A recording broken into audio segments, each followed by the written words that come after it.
Hi viewers, welcome to our channel. ప్రస్తుతం మనతో పాటు దాము బాలాజీ గారు, సీనియర్ జర్నలిస్ట్, వారితో ఒకసారి మాట్లాడదాం. సార్ నమస్కారం. నమస్తే. సార్, అఘోరి మళ్ళీ తెలంగాణకు రావడం మనం చూసాం సార్. హనుమాన్ టెంపుల్ దర్శించుకుంది, ఆ తర్వాత ఇంకొద్దిగా హడావిడి చేస్తుంది. అయితే ఇప్పుడు ఆమె ఒక శపథం పూనుకుంది. అది కూడా రేవంత్ రెడ్డి గారిని సీఎం సీట్ నుంచి దించేంత వరకు నేను ఈ తెలంగాణ వదిలి పోలేను, ఇక్కడే తాంత్రిక పూజలు చేస్తానని చెప్పినట్టుగా వార్తలైతే వినిపిస్తున్నాయి సార్. నిజంగా మరి సీఎం రేవంత్ రెడ్డి గారిని దించడానికి మరి తాంత్రిక పూజలు చేస్తుందా, మరి ఇక్కడేమన్నా తెలంగాణలో గొడవలు సృష్టించే ప్రయత్నాలు ఏమన్నా చేస్తుందా అన్న చర్చ కూడా జరుగుతుంది సార్. మీరేం చెప్తారు సార్ దీని గురించి? అఘోరి మార్చి 2 ఆంధ్ర రాష్ట్రాలు అని మార్చి ఆమె వివాదాలు క్రియేట్ చేస్తుంది. మొదట్లో యాక్చువల్గా ఆమె లడ్డూ వివాదం టైంలోనే తిరుమలకి రావడం, కాకపోతే అక్కడ ఎవరిని పట్టించుకోలేదు. ఆ తర్వాత కూడా తెలంగాణలో కూడా ఆమె వచ్చింది, కానీ ఎవరు ఇక్కడ పట్టించుకోలేదు. అయితే ఆమెకు లక్కీగా ఒక అవకాశం కలిసి వచ్చింది. అదేంటంటే కుమ్మరిగూడ, హైదరాబాద్లో సికింద్రాబాద్ ఏరియాలో ఉండే టెంపుల్ ఏదైతే ఉందో టెంపుల్లో ఈమె విగ్రహాన్ని పగలగొట్టడం, ఎవరో సల్మాన్ అనే ఒక వ్యక్తి. సో అక్కడి నుంచి ఈమె దాన్ని క్యాప్చర్ చేసుకొని పబ్లిసిటీలోకి రావడం, ఇవన్నీ చేసింది. దాని తర్వాత ఇక్కడ అనేక గొడవలకు కారణమైంది. దాంతో ఆత్మార్పణ చేసుకుంటాను అని బెదిరించడం, ఇవన్నీతో పోలీసులు ఆమె కౌన్సిలింగ్ ఇచ్చి వాళ్ళ ఇంట్లో వాళ్ళతో మాట్లాడి ఆమెను పంపించేశారు. అక్కడి నుంచి కేదార్నాథ్ వెళ్ళడం, మళ్ళీ తమిళనాడు వెళ్ళింది, మళ్ళీ ఆంధ్రప్రదేశ్కి కార్తీక మాసం సందర్భంగా శైవ క్షేత్రాలన్నింటినీ నేను దర్శించుకుంటానని చెప్పి అక్కడికి వెళ్ళింది. అక్కడి నుంచి అక్కడ వివాదాలే, అక్కడ కూడా సైలెంట్గా లేదు ఆమె. అక్కడ కూడా అనేక వివాదాలు క్రియేట్ చేసింది. శ్రీకాళహస్తిలో న్యూడిగా టెంపుల్లోకి వెళ్తానంటూ వాళ్ళు ఒప్పుకోకపోతే పెట్రోల్ పోసుకొని నేను ముట్టించుకుంటా ఉంది. కానీ అది పెట్రోల్ కాదని కూడా నిన్న వార్తలు వస్తున్నాయి. సో ఆ తర్వాత రోడ్డు మధ్యలో కూర్చొని ధర్నా చేసింది, ఎందుకంటే కారు నుంచి పడిపోతే నన్ను ఎవరు తోసిస్తారని.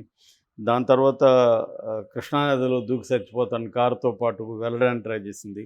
ఇలాగ అక్కడ కూడా పోలీసులు తల పట్టుకునే పరిస్థితి క్రియేట్ చేసింది. ఎందుకంటే ఈమె ఎక్కడున్నా ఇప్పుడు జనం కూడా విపరీతంగా వచ్చేస్తున్నారు పెద్ద ఎత్తున. ఎందుకంటే జనానికి ఏదో ఒక పాతకు రోత కొత్తకు వింతలాగా ఒక కొత్త అవతారంలో కనబడేసరికి వచ్చి కాళ్ళకు మొక్కడాలు, ఇంకా రకరకాల వ్యవహారాలు చేస్తున్నారు. దాంతో లా అండ్ ఆర్డర్ ప్రాబ్లం. రెండోది ఈమె ఏంటంటే ప్రతి చోట ఒక వివాదాల క్రియేషన్ అనేది ఆమెకు బాగా అర్థమైపోయింది. మీడియాని ఎలా వాడుకోవాలి, వివాదాలని ఎలా క్రియేట్ చేయాలి. ఏం లేదు, సింపుల్, నేను చచ్చిపోతానని చెప్పడమే, అంతకంటే ఎక్కువ వివాదాలు అవసరం లేదు. సో నేను చచ్చిపోతానని నేను చాలాసార్లు చెప్పాను, ఒక ఎమోషనల్ బ్లాక్మెయిల్ చిన్నపిల్లలు ఎలాగ చేస్తారో అలాగే ఒక ఎమోషనల్ బ్లాక్మెయిల్ అనేది చేస్తుంది. ఇప్పుడు కొత్తగా ఏమైందంటే ఈ కొంతకాలంగా ఒక 5-6 టెంపుల్స్ మీద దాడులు జరగడం, విగ్రహాలు ధ్వంసం జరగడం, అది తెలంగాణలో జరుగుతుంది. అంటే ఒక ప్యాటర్న్ లాగా జరుగుతుంది. దాంతో ఆమెకి మళ్ళీ కలిసి వచ్చింది. మళ్ళీ తెలంగాణలోకి అడుగుపెట్టింది. నిన్న శంషాబాద్లోకి వెళ్ళింది. నవగ్రహ దేవాలయాలు, పోచమ్మ, మెదక్లో ఏడుపాయల వనదుర్గమ్మ, ఈ దేవాలయాలతో దర్శించుకుంది. జనం కూడా పెద్ద ఎత్తున వస్తున్నారు. పోలీసులు ప్రొటెక్షన్ ఏర్పాటు చేశారు. ఈ క్రమంలో ఒక వార్త వైరల్ అవుతుంది. అదేంటంటే ఆమె తాంత్రిక పూజలు మొదలుపెట్టింది. ఈ తాంత్రిక పూజలు ఎందుకోసం అంటే ఇక్కడ రేవంత్ రెడ్డిని పదవి నుంచి దించేయడం కోసం అన్న ఒక వార్త వస్తుంది. ఆమె కూడా ఇప్పటికి 2-3 సార్లు రేవంత్ రెడ్డిని ఛాలెంజ్ చేసింది. నీకు దమ్ముంటే నేను తెలంగాణలోకి వస్తానన్ను, నువ్వు ఆపు చూద్దామని ఛాలెంజ్ చేసింది. దాని తర్వాత రేవంత్ రెడ్డిని దించే వరకు నా పోరాటం ఆపను, ఎందుకంటే ఇదంతా రేవంత్ రెడ్డికి తెలిసే జరుగుతుంది అని కూడా ఆమె వార్నింగ్ ఇచ్చింది. బట్ కాంగ్రెస్ నాయకులైతే ఇప్పటివరకు ఎవరు కూడా పెద్ద స్థాయిలో స్పందించట్లేదు. ఈమె స్పందిస్తే అనవసరమైన ఇంపార్టెన్స్ ఇచ్చినట్టు అవుతుందని వాళ్ళు సైలెంట్గా ఉన్నారు.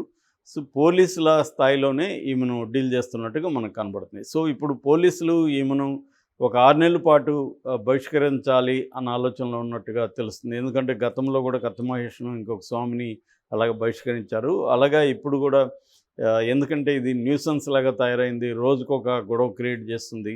సో అందువల్ల బహిష్కరిస్తే సరిపోతుంది అన్న ఆలోచనలో ఉన్నట్టుగా ఉన్నారు. ఒకవేళ అది చేయకపోతే ఈమె రోజుకి ఇంకా తెలంగాణలో కూడా ఇది చేసే, అక్కడ ఆంధ్రప్రదేశ్లో ఈమెను బార్డర్ దాటించి పంపించారు. తెలంగాణలో ఒకసారి ఆల్రెడీ బార్డర్ దాటించి మహారాష్ట్రలో వదిలేసి వచ్చారు.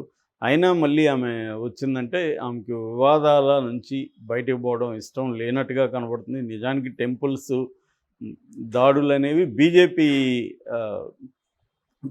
పేటెంట్. మామూలుగా ఎక్కడ టెంపుల్స్ దాడులు జరిగినా బీజేపీ రంగంలోకి దిగి బీజేపీ చూసుకుంటుంది.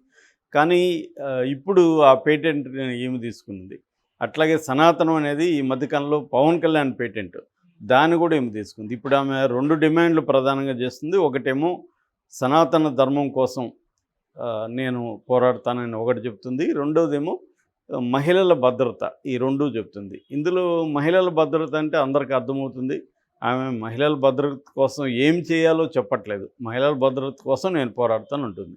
అంటే మహిళల భద్రత కోసం పోరాడడం అంటే ఏంటి? నీ ప్రోగ్రామ్ ఏంటి? ఏం చేయాలి? ప్రభుత్వం మహిళల భద్రత కోసం ఏం చేయాలి? కొత్తగా ఏమన్నా కాంక్రీట్ ప్రపోజల్స్ కానీ, కాంక్రీట్ ప్రోగ్రామ్ కానీ ఆమె ఏమీ చెప్పట్లేదు. ఇప్పుడు అనేక మహిళా సంఘాలు పనిచేస్తున్నాయి. మహిళల భద్రత కోసం అనేక సంస్థలు పనిచేస్తున్నారు. వాళ్ళకు ఒక ప్రోగ్రామ్ ఉంటుంది. ఏదన్నా జరిగినప్పుడు వాళ్ళు వెళ్ళి చేయడం. ఇప్పుడు అనేకం జరుగుతున్నాయి. ఆ స్పెసిఫిక్ ఇన్సిడెంట్లకు సంబంధించి మేము ఎప్పుడూ రావట్లేదు. మరి నెక్స్ట్ ఏమన్నా అది కూడా రంగంలోకి దిగుతుందేమో చూడాలి. రెండవది సనాతన ధర్మాన్ని కాపాడడం. అదైతే విచిత్రం. ఎవడికి సనాతన ధర్మం ఏందంటే ఒకడు చెప్పుడు. సనాతన ధర్మం ఏంటి? దాని డెఫినేషన్ ఏంటి? దాన్ని ఎందుకు కాపాడాలి? అది ఎందుకు ప్రమాదంలో ఉంది? ఎవరి నుంచి ప్రమాదంలో ఉంది? దాన్ని కాపాడడం అంటే ఏంటి? ఎందుకు కాపాడాలి? ఎవరికి ఉపయోగం దాన్ని కాపాడడం వల్ల? ఈ విషయాలు చెప్పట్లేదు.